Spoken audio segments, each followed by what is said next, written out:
Welcome to this tutorial video. The goal of this video is to show you the EDI Reversal. In this video, we will start on a switch history screen. For more information regarding the switch history screen, please refer to the WA EDI Switch History user manual linked in this video's description.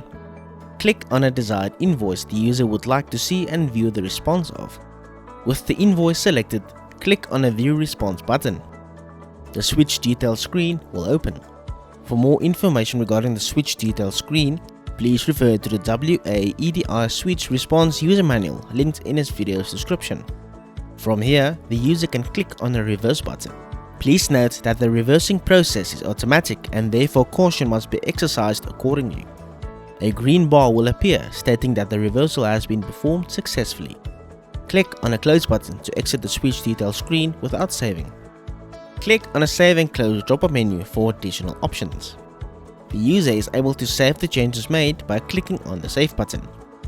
Click on a Save Lines to New Macro button to allow the user to create a new macro.